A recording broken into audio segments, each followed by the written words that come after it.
এই রাস্তাটি কেন্দ্রীয় জামে মসজিদ হতে পশু হাসপাতাল মোড় পর্যন্ত এই রাস্তাটি ৬ মাস আগে টেন্ডার হয়েছে, কাজ হয়েছে আংশিক, কিন্তু এখন পর্যন্ত কাজের কোনো সমাপ্তি নাই। বড় বৃষ্টি হলে প্রত্যেকটা দোকানে পানি ওঠে, বাসায় পানি ঢোকে, প্রত্যেকটা ময়লা আবর্জনা দিয়ে জাম। আবার পৌরসভার তো কোনো পরিষ্কারও হয় না। আগে সকাল করে লোকজন আসছিল, ভ্যান নিয়ে পরিষ্কার করছিল, এখনও পরিষ্কারও করে না। ময়লা, এদিকে পানি।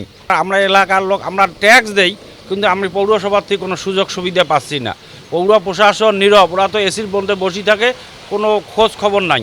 আমরা জনগণ যখন নামাজের সময় আসরে নামাজ দেবে, আজান হবে, আমাদের মুসল্লিরা আমরা নামাজ পড়ে যাইতে পারি না, ময়লা পানি। আমাদের আবার যা বাড়িতে উজু করি, আবার যা মসজিদে উজু করতে হয়, আমরা মসজিদে নামাজ পড়তে যাব, সেটাও যাইতে পারি। দীর্ঘদিন থেকে কুড়িগ্রামের প্রায় সব রাস্তারই বেহাল অবস্থা। এদিকে অটো উল্টে যায়, এদিকে বাস উল্টে যায়, ট্রাক উল্টে যায়, জনসাধারণের ব্যাপক দুর্গতি।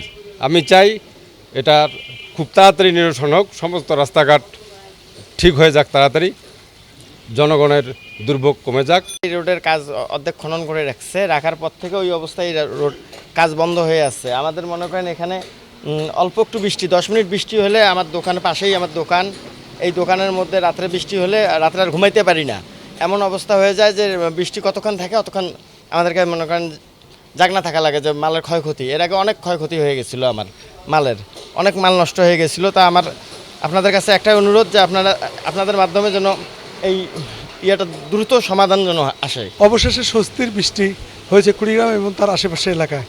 টানা 10 দিন তাপদাহের পরে আজ সকাল থেকে কুড়িগ্রামে বৃষ্টি শুরু হয়েছে।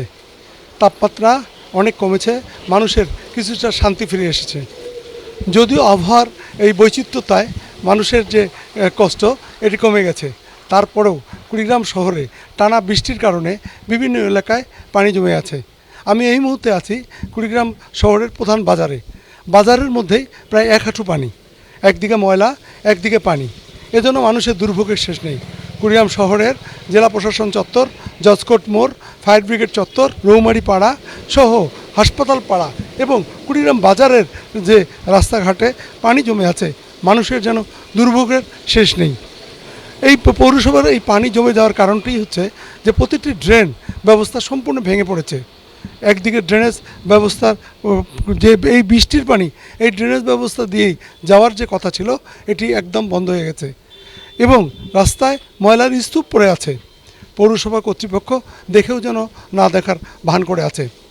আজ 2 বছর থেকে পৌর মেয়র নেই পৌরসভায়, এই প্রশাসন দিয়ে চলছে কোনো রকমে এই পৌরসভাটি, কারণ এই কোনো নাগরিক সেবা পাচ্ছে না পৌরবাসী।